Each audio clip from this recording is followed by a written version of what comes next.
किसी ने बड़े कमाल की बात कही है कि इंसान तो बोलकर निकल जाता है, लेकिन सामने वाले इंसान को उस बात से निकलने में कई साल लग जाते हैं। नमस्ते दोस्तों, माय एफएम से मैं हूं आरजे कार्तिक। एक बड़ी छोटी सी कहानी और ये सच्ची घटना है।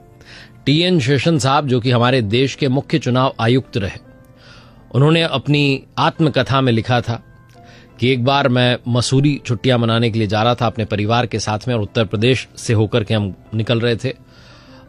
जब हम जा रहे थे तो उत्तर प्रदेश में सड़क किनारे एक पेड़ पर बया का घोंसला मेरी पत्नी ने देखा और कार रोकने के लिए कहा। जो ड्राइवर थे उन्होंने गाड़ी रोक दी और फिर पत्नी ने जिद की कि एक घोंसला जो है लेकर के आइए, घर में लगाएंगे, बड़ा अच्छा है, सुंदर सा है, सजावट के लिए बहुत अच्छा रहेगा। जो मेरे ड्राइवर थे, सिक्योरिटी गार्ड थे, उनसे हमने कहा कि जाओ जाकर के वो घोंसला लेकर के आओ। दोनों गए। जब वो गए तो उन्हें लगा कि ये तो बड़ी ऊंचाई पर लगा हुआ है, इसको कैसे उतारा जाए। तो वहीं पर एक लड़का जो था भेड़ बकरी चरा रहा था, उसको बुलाकर आवाज दी कि इधर आओ, इसको उतार दो, तुम्हें 10 रुपए देंगे। उसने कहा मैं नहीं उतार सकता, और ऐसा बोल के वापस चला गया, भेड़ बकरी चराने लगा। टीएन शेषन साहब कहते हैं कि बहुत देर हो गई, वो आए नहीं। तो मैंने पूछा क्या हुआ, तो उन्होंने कहा वो मदद नहीं कर रहा है लड़का। हमने कहा एक बार और बात करो, पैसे थोड़े बढ़ा दो। तो उसको बुलाया, उसे कहा 50 रुपए मिलेंगे, उतार दो एक घोंसला। उसने कहा नहीं मैं उतारूंगा नहीं, वापस चला गया। अब की बार टीएन शेषन साहब कहते हैं कि मैं खुद चला गया और मैंने कहा भाई इधर आओ, तुम्हें पता नहीं मैं कौन हूं, सजा भी मिल सकती है, तुम्हें दंड भी मिल सकता है, 100 रुपए लो, उतार दो।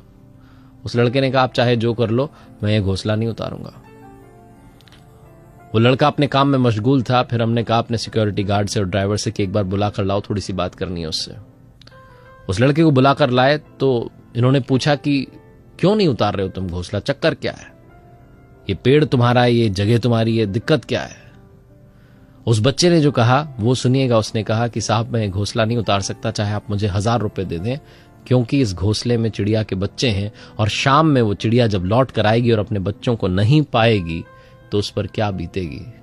साहब मैं हर उस दर्द को समझता हूं जो जीवन में चल रहा है।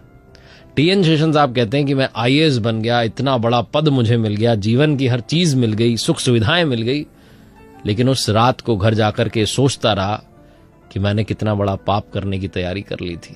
सिर्फ पत्नी की एक जिद जो है उसे मनवाने के लिए क्या करने जा रहा था, और इतनी सी समझ एक आईएएस अधिकारी में नहीं आ पाई जो कि अनपढ़ बच्चे में है, जो सड़क किनारे भेड़ बकरियां चरा रहा है। जीवन में संस्कार बहुत ज्यादा मैटर करते हैं।